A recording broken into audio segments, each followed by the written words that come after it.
ጤና ይስጥልን ውድ የጁሪስ ፖድካስት ቤተሰቦቻችን፣ በዛሬው ዕለት አንድ 10 ደቂቃ አካባቢ ወስደን ለእናንተ ለጥንቃቄ እንዲረዳችሁ አንድ መልእክት ማስተላለፍ እንፈልጋለን። ይሄው ምንድነው? በቅርቡ ከአንድ ጓደኛዬ ጋር ስንደዋወል የፍርድ ቤት ክስ ይመጣበትና ያ የመጣበትን ክስ በተመለከተ ብዙ ያወቀው ነገር የለም። ስለዚህ ለእኔ ደወለልኝ። ወደ ባንክ ሲሄድ አጋጣሚ ደሞዝ ላወጣ ስል አካውንቴ ታግዷል እና አካውንቴ ለምን እንደታገደ ሊገባኝ አልቻለም። ምናልባት እንደ ጠበቃ ምንድን ነው የምትገምተው ነገር? ምን የምታውቀው ነገር አለህ? አካውንቴ እኔ ላውቀው በማልችልበት አይነት ሰርከምስታንስ ሊታገድ ይችላል ወይ ብሎ ጠይቆኝ ነበር እና ከዚህ በፊት ከተለያዩ ደንበኞቼ የማውቀው ነገር ለምሳሌ በፍትሐ ብሔር ጉዳዮች ላይ ከሆነ ሰው ጋር ወደ ክስ ሊያመራ የሚችል አይነት ዲስፒዩት ተፈጥሮ ከሆነ ያንን መጠርጠር አንድ ነገር ነው። ስለዚህ ማንን ትገምታለህ? ማን የከሰሰህ ይመስልሃል? ስለዚህ ሳምበዲ ከሶ እንደገና እግድ አምጥቷል ወደ አንተ ብዬ ነገርኩት። እንዴት የፍርድ ቤት መጥሪያ ሳይሰጡኝ አካውንቴ እንዴት ይታገዳል አለ። ኖርማሊ የክርክር ስልቶች እንደዛ አይደሉም። ለምሳሌ እኔ አንድ ሰው በፍርድ ቤት ከሳሽ ቢሆንና የኔ ክላያንት ነው እንደ ጠበቃ ቢመጣልኝ ከፍርድ ቤት ሂጄ ክሱን ከመሰረትኩ በኋላ አንደኛ ለተከሳሹ መጥሪያ፣ ሁለተኛ ደግሞ አካውንቱ እንዲታገድ ከፍርድ ቤቱ የተቀበልኩትን የእግር ትዕዛዝ ለባንኩ ወስጄ አደርሳለሁ። ነገር ግን የክርክር ስልት ስለሆነ ብዙ ጊዜ ምንድነው የሚደረገው? ለተከሳሽ መጥሪያውን ከመስጠቴ በፊት በመጀመሪያ ባንክ ላይ ሄጄ ገንዘቡን አሳግዳለሁ። ምክንያቱም መከሰሱን ካወቀ ተሎ ብሎ አካውንቱን አንዳንድ እርምጃዎች ስለሚወስድ የማይሆን ክርክር ካደረግኩ በኋላ በክርክር ሂደት ባሸነፍም ገንዘቡን ስለማላገኝ አስተማማኝ እንዲሆን መጀመሪያ አሳግዳለሁ። ስለዚህ ይህንን ነው የነገርኩት።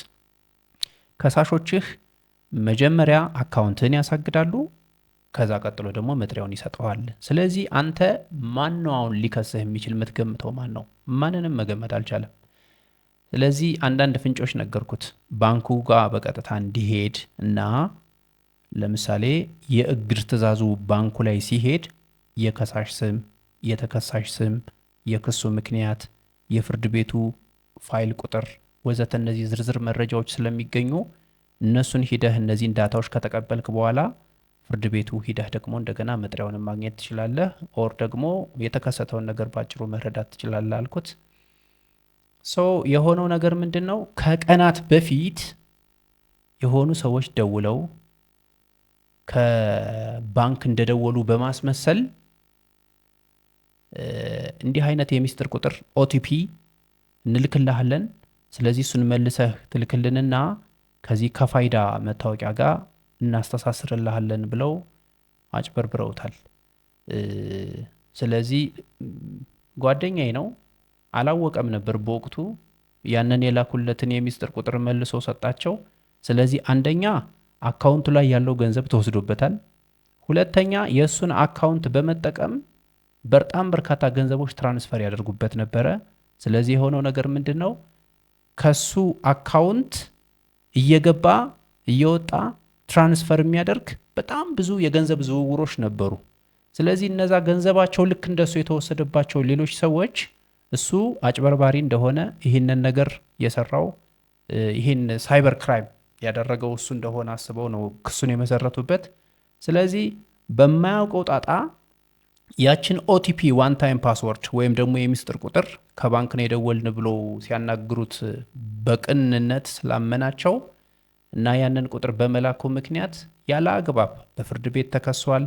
ከሚኖርበት አካባቢ በጣም በርካታ ኪሎ ሜትሮች ያሉ ፍርድ ቤት ነው የተከሰሰው። እዛ መመላለስ ይኖርበታል። አይ ቲንክ እንደነገረኝ ከሆነ ጠበቃም አቆሟል። ስለዚህ ለተጨማሪ ኮስቶች ለማይመለከተው አይነት ኪሳራ ተዳርጓል። ይህንን አይነት ችግር እንዳያጋጥማችሁ ለጓደኛዬ ነው ለጓደኛዬ ልደውልለትና ያጋጠመንን ነገር ይንገረን፣ ያስረዳን። ስለዚህ እሱ ከደረሰበት እናንተ እንድትማሩ በማሰብ ይህንን ቪዲዮ ዛሬ ቀርጸን ለቀነዋል። ልደውልለት፣ ተከታተሉ። ሄሎ ጆን። አቤት። ሰላም ጤና ይስጥልን። አብረ ይስጥልን። ደህና ነኝ። እንዴት ነህ? ይመስገን ደህና ነኝ። ማውራት ትችላለህ አይደለ? እችላለሁ። እስኪ ባለፈው ከሁለት ቀን በፊት በስልክ ያወራነው ነገር አለ። ኖርማሊ ሰዎች እንዲማሩበት ጥንቃቄ እንዲያደርጉ ይህንን ሚዲያ ላይ ቀርጸን ብንለቀው ሌሎች በርካታ ደግሞ ለወደፊት ደግሞ ያሉ ያልሰሙ ያላወቁ ሰዎች ቪክቲም ከመሆን ስለሚድኑ ፍቃደኛ ሆነህ ይህንን ቀርጸን እንድንለቅላቸው ስለተስማማህ አመሰግናለሁ። ግን ወሬያችን ከመጀመራችን በፊት ራስህን እስኪ አስተዋውቅ፣ ሙሉ ስምህ ጀምረህ። እሺ፣ ዮሐንስ ሙጬ እባላለሁ። እሺ፣ የስራ ኃላፊነት የብልጽግና ፓርቲ ውስጥ የፖለቲካ ዘርፍ ኃላፊ ነኝ። ኦኬ። በነገራችን ላይ የትምህርት ደረጃህን በተለይ ብትገልጽ ቀጥለን ከምናወራው ጋር እኔ ቀጥተኛ ግንኙነት እንዳለው ይሰማኛል። የትምህርት ደረጃህን ንገረኝ። የመጀመሪያ ዲግሪ አለ። ኦኬ ጆን፣ ከሁለት ቀን በፊት ረዘም ያለ ሰዓት አውርተናል። ከህግ ጋር ተያይዞ አንድ ያጋጠመህ ነገር ስላለ፣ ግን ከዛ በፊት እዚህ በፍርድ ቤት ላጋጠመህ ነገር መነሻ የሆነውን ነገር እስኪ ከመጀመሪያ ንገረኝ። ምንድነው የሆነው?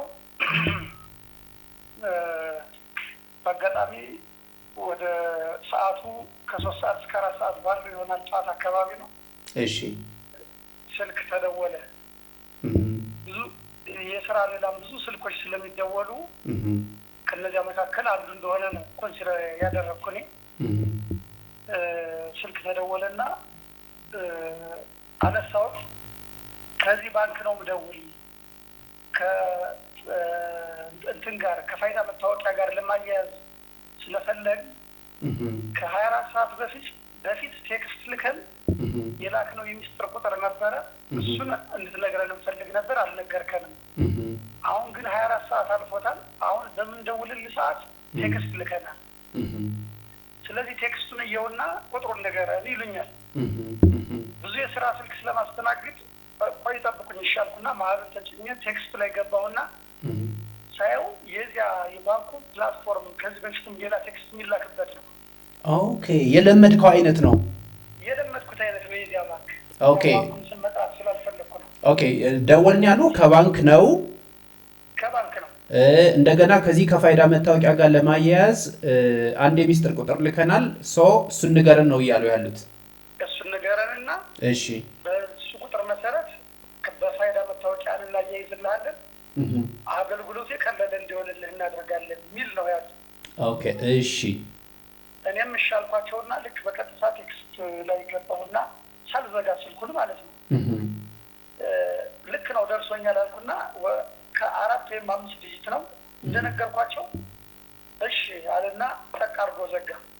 እሺ፣ እንደዘጋ እዚያው ላይ እጄ ላይ ስለነበረ ስልኩ በፍጥነት የዛ ባንክ ላይ የነበረችኝ ብር 2600 ብር ናት። እሺ፣ 2600 ብር ከኔ ወደ ሌላ ትራንስፈር የሆነ መሆኑን የሆነ ዳያላግ ቦክስ መጥቶ እንትን አለኝ። ኦኬ፣ በሜሴጅ አሳየ። በሜሴጅ አሳየኝ። ልክ ሲያሳየኝ እንትን ገባኝ የሆነ ነገር ብዬ ልክ እንትን እያልኩ እያለ ከሌላ እኔ ከማላውቃቸው ሰዎች የሆነ ገንዘብ የኔን አካውንት እንዲነካ ያደርግና በፍጥነት ወደ ሌላ ይሄዳል። የኔን እንዲነካ ያደርግና በፍጥነት ይሄዳል። 1 2 3 ሰዎች እንደደረሰ በጣም ተደናግጬ ሳይሆን ወደ ታች አካባቢ ላይ ስቶፕ ለማድረግ ምትል ነገር ሳይ እሷን በፍጥነት ተቃረኩና ወደዚያ እዚህ ባንክ ነው ብለው ወደ ደወሉልኝ ባንክ በፍጥነት ሄድኩና ያጋጠመኝን ነገር አሁን ከዚህ በፊት የተናገርኩትን በዝርዝር ነገርኳቸውና አካውንቴን በአስቸኳይ ዝጉልኝ፣ ከዚህ በኋላ ሌላ ተጨማሪ ችግር እንዳይፈጥሩብኝ ዝጉልኝ ብዬ ማመልከቻ ጻፍኩና ዘጋሁት። እኔ የኔን 2600 ብር ከኔ ከወሰዱ የሌሎችን ደግሞ በእኔ ልክ እንዲያልፍ የተደረገ ቢሆንም ያን ያህል እኔን ያስጠይቀኛል ብዬ ያሰብኩት ነገር የለም። እንትናቸው ይሄ ማጭበርበራቸው እንትን የኔን መውሰድ ነው እንጂ የሌሎችን አምጥተው በእኔ ሲያሳልፉ እንደዚህ አይነት ነገር የጠበቅኩት አልነበረም። ቆይ ጆን፣ ከኔ ጋር ከሁለት ቀን በፊት እንዳልኩ ስላወራን አሁን የምትነግረኝ ነገር እየገባኝ ነው። ግን የበለጠ ግልጽ ለማድረግ ያ የሚስጥር ቁጥር ልክ ስትነግራቸው ወዲያው ያንተ አካውንት ላይ ገንዘብ ያለ ፍቃድህ ተቀነሰ። አንድ ሁለተኛ ግን ያንተን አካውንት እየነካ ገንዘብ ይዘዋወር ነበር ነው እያልከኝ ያለኸው? ምናልባት እነዛ የገንዘብ መጠኖች አንተ ታያቸዋለህ? ይታየዋል? ልክ በፍጥነት ነው። በፍጥነት ስለሚቀየር አንድ ጊዜ 24,000 አንድ ጊዜ 20,000 አንድ ጊዜ 50,000 ይል ሳይ በጣም ተደናገጥኩና ስለሌለኝ ከኔ ላይ እያመጣ መሆኑንም ስለተረዳው ከኔ ላይ ልክ ሲገባ ከኔ መጥቷል ብሎ ደግሞ ትራንስፈር ይሆናል ወደ ሌላ። አንተ ጋር ዲፖዚት ይሆናል። እንደገና ደግሞ ወዲያው ደግሞ በፍጥነት ደግሞ ትራንስፈር ያደርጉታል። ያን ያደርጉታል። ይገርማል በጣም። እሺ ከዛ በኋላ በጣም ተደናግጬ ሳየው ታች አካባቢ ላይ ስቶፕ ለማድረግ የምትመስል የሆነች በውል አሁንም አላስታውሰው ጽሑፍ ነበረና እሱን ተጭኜ ማቆም የሚችል መሆኑን ዝም ብዬ ተረዳሁት። ሳየውና ያን ተጭኜ አስቆምኩና መጀመሪያ ወደ ጠሩት ባንክ አቅራቢያ ስለሆነ ሄድኩና ባንኩን ነገርኳቸው ያጋጠመኝ በማመልከቻ ጻፍኩና በአስቸኳይ ዝጉልኝ አካውንቴን እንደዚህ ያለው ማጭበርበር ይቻል የኔ የተወሰደውን የመጀመሪያ ገንዘብ ሉዝ እንዳደረኩ ነው እንጂ ያሰብኩኝ በሌላው አጭበርባሪዎች ሌላው ባደረጉት ያስጠይቀኛል ብዬ አላሰብኩም ነበር። በጣም ይገርማል። ባይ ዘ ዌይ እኔም ትኩረቴን የሳበው ነገር እሱ ነው። አሁን አንተ አካውንት ላይ 2600 ብር ነው ያለ። ኦኬ 2600 በቃ ከስር ያለው ተጭበርብር ያለው ብለህ ተረዳህ። ከዛ በላይ ግን ጉዳት ሊመጣብህ እንደሚችል ግን ምንም የገመትከው ነገር የለም? በፍጹም። ኦኬ ከዛ ቀጥሎ ምን ሆነ? ከዛ ከተወሰነ ልክ ከሆነ በኋላ ከተወሰነ ጊዜ በኋላ ይህን እንጂ ሪፖርት ያደረኩበትን ባንክ አይ ትክክል አይደለም፣ ይህን እንዴት ማኔጅ ማድረግ ያቅታችኋል? እንዴት ቁጥጥር አታደርጉም? ምናልባት እኮ እኔ የመንግስት ሰራተኛ ነኝ፣ ደሞዝ የሚከፈለኝ ባንክ ላይ ቢሆን ኑሮ እዚህ ላይ ያለችኝን ወራዊ ደሞዝ ቢወስዱብኝ በጣም ነው የሚመሰቃቀልብኝ ህይወት። ይህን መቆጣጠር ነበረባችሁ አልኩ። ይህን ብዬ ለእነሱ ያን ሊዘጋ ካደረኩ በኋላ የተወሰነ ጊዜ ቆይቶ ከአንድ ወር 15 ቀን በኋላ የሚሆን ደሞዝ የሚከፈለኝ ባንክ ላይ እጄ ገንዘብ ላወጣ ስል አካውንት ተዘግቷል አለ። አካውንት ታገደብህ? አካውንት ታግዷል አለ። እሺ በምን ምክንያት? አይ ሊሆን አይችልም ማለት ነው። በምን ምክንያት ነው እስኪ ንገሩኝ ስላቸው ተከሳል በገንዘብ የገንዘብ ክርክር ጉዳይ በሚል ፍርድ ቤት ተከሳል አለ። እሺ የት ፍርድ ቤት ስላቸው ባህር ዳር ፍርድ ቤት አለ። እሺ እሺ አልኩና እስኪ ዲቴል አሳዩኝ፣ ቁጥር ምናምን ማይ ከሆነ የከሳሹን ስም እንደዚህ የሚያሳያችሁ ከሆነ ሲስተሙ አሳዩኝ አልኳቸው። የከሳሹን ስምና የተከሰስኩበትን መዝገብ ቁጥር ነገሩ። ባይ ዘ ዌይ ጆን እዚህ ጋር እኔ ጣልቃ ልግባና የተወሰነ እናውራ። በዚህ ጊዜ ለእኔ ደወልክልኝና አካውንቴ ታገደ። ነገር ግን አካውንቴ እንዲታገድ መነሻ የሚሆኑ ነገሮች በፍጹም ልገምት አልቻልኩም። አካውንት እንዴት ሊታገድ ይችላል በፍርድ ቤት አልከኝና ምናልባት የከሰሰ ሰው ይኖራል፣ ስለዚህ ወደ ክስ ሊያመራ የሚችል የሆነ ከሰዎች ጋር አንዳች ግንኙነት ካለ እሱን ለማስታወስ ሞክራልኩህ። በፍጹም የለም አልክ። እንዲያውም ምን ሊሆን ይችላል አካውንቴ የታገደው በስም መመሳሰል ሊሆን ይችላል ብለኸኛል። በስህተት ሊሆን ይችላል እንጂ የኔ አካውንት ሊታገድ አይችልም። አካውንት ሊያሳግድ የሚችል ምንም አይነት እንትን የለኝም። በስም መመሳሰል ሊሆን ይችላል አልከኝ። በስም መመሳሰል ሊሆን ይችላል እንጂ አልኩህና ያን ምክረ ሀሳብ እስኪሄድና ባንኩ ላይ ሲስተሙ የሚነግራቸው ከሆነ የክስ ቁጥሩን የከሳሹን ስም የትኛው ፍርድ ቤት እንደሆነ እስኪ ቼክ አድርገው እንደገና ስትለኝ ነው እስኪ ደግሞ ልሄድ ብዬ እንደገና ያልቸክ። ምንድነው ብዙ ጊዜ እዚሁ ላይ እንዲያውም ለሌሎች ሰዎች እንዲሆን አካውንታቸው ልክ በተለይ በፍርድ ቤት አማካኝነት ሲታገድ ሊያደርጉት የሚገባቸው ነገር ምንድን ነው? ባንኮች ይህንን አካውንት እግዱ ተብሎ ደብዳቤ ከፍርድ ቤት ሲመጣላቸው የከሳሽ ስም፣ የክሱ ምክንያት፣ የፍርድ ቤቱ የፋይል ቁጥር ወዘተ መረጃዎች እዛ ይገኛሉ። ስለዚህ እነሱ ስለሚመሩህ በእሱ አማካኝነት ለማወቅ ሞክር አልኩህ። አወክና ደወልክልኝ በሚቀጥለው።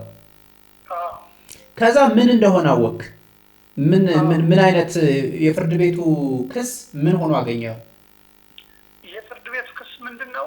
እነዚህ ሰዎች የኔን አካውንት እየነካ የሄደባቸው ሰዎች ሄደው ቸክ ሲያደርጉ ከአካውንታቸው ላይ ገንዘብ ሲቀነስባቸው እንደዚህ ተቀነሰብን ብለው ደግሞ ልክ እኔ እንዲሆንኩኝ ብዬ እንደሄድኩት ሁሉ ወደ ባንኩ እነሱም ወደዚያ ባንክ ሲሄዱ ከዚህ ግለሰብ ወደ ሌላ ግለሰብ ሄዷል፣ እናንተ ወደዚህ ግለሰብ ሄዷል ተባሉ። የእነሱን ገንዘብ በቃ ወደዚህ ግለሰብ ነው ሄደ ብለው እኔ ልክ እኔ ባልኩት መሰረት ከፋይዳ ጋር በተያያዘ እንደዚህ እናደርጋለን በሚል ነው ሚል ክስ እንዳለው አይነት ነገር አለ። ስለዚህ እነዛ ሰዎች ያንተን አካውንት ተጠቅሞ ገንዘባቸው የተወሰደባቸው ሰዎች በቅንነት አንተ ራሱ ያንን ድርጊት እንደፈጸምከው ስለገመቱ ነው ክስ የመሰረቱብህ። በቃ ያን እንዳደረኩት ስለገመቱ ነው እንጂ እነሱ ራሱ እኔን መጠርጠራቸውን አሁን እንትን አላልኳቸው። ምክንያቱም እነሱም ልክ እንደኔ ናቸው፣ እንደኔ ነው የተጨበረበሩ እነሱ። አንተም በእነሱ ቦታ ብትሆን ልትከስ ትችል ነበር ከፍተኛ ገንዘብ ከተወሰደባቸው።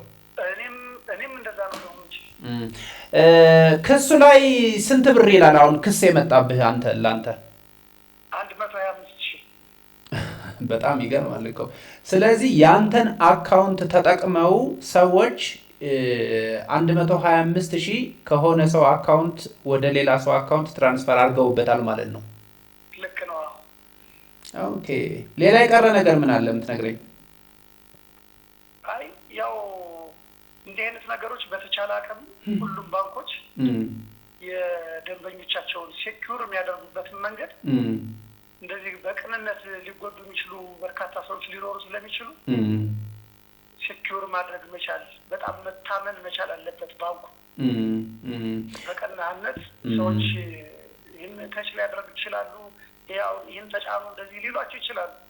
በእርግጠኛነት በስራ ምክንያት ከባንክ ጋር ብዙ ትስስር ያላቸው ሰዎች፣ ስልክ የሚበዛባቸው ሰዎች እንዲህ አይነት ነገሮች ላይ ላያስተውሉ ስለሚችሉ መጀመሪያ ያው በእንትን የሚሰጠው ራሱ ሊኖር ይችላል ባንኩ የሚያሳውቀው የተለያየ ነገር ግን ከዚህ ከማሳወቅ አልፎ የደንበኞችን ደህንነት ግን በአግባቡ መጠበቅ አለበት። አምነውት ገንዘብ እስካስቀመጡ ድረስ ለሌላ ሰው መጠቃት የለባቸውም። የእነሱን ገንዘብ እንዳያጡ ማድረግ መቻል አለበት። እንደኛው ያለ አግባብ እንዲከሰስ መሆን የለበትም ሰው ብያምናለሁ። አሁን አንተ ፍርድ ቤት ክስ ስለተመሰረተብህ ሌላ የረሳነው ነገር ጠበቃ አቁመሃል። ጠበቃ አቁሜያለሁ። ይሄ ማለት ለጠበቃ ለመክፈል ያለ አግባብ ተገደሃል ማለት ነው። ለጠበቃ በቃ ያለ አግባብ ወጪ ሁሉ ከምኖርበት ከተማም የተከሰስኩበት ቦታ 65 ኪሎ ሜትር ርቀት ስላለው ወደዛ ደግሞ እኔም በፈለኩት ጊዜም እንደፈለኩ መንቀሳቀስ ስለማልችል ከስራ ባህሪ አንፃር ያ ከጸጥታው ጋር ተያይዞ በጣም ብዙ መንገላታት ነው የደረሰብኝ። ልክ ነህ። ምናልባት ጆን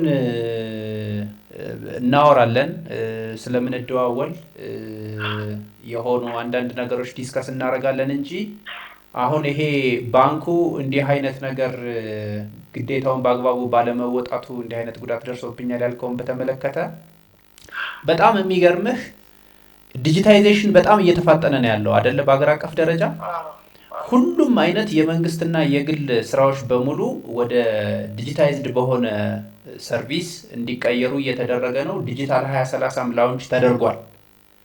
እነዛ የሰጡህ ቁጥር ይሄ ሚስጥር ቁጥር የተባለው እሱ ኦቲፒ ይባላል። ኋላ ላይ ምናልባት ሰምተህ ከሆነ ኦቲፒ ይባላል። ኦቲፒ ማለት ዋን ታይም ፓስወርድ ማለት ነው።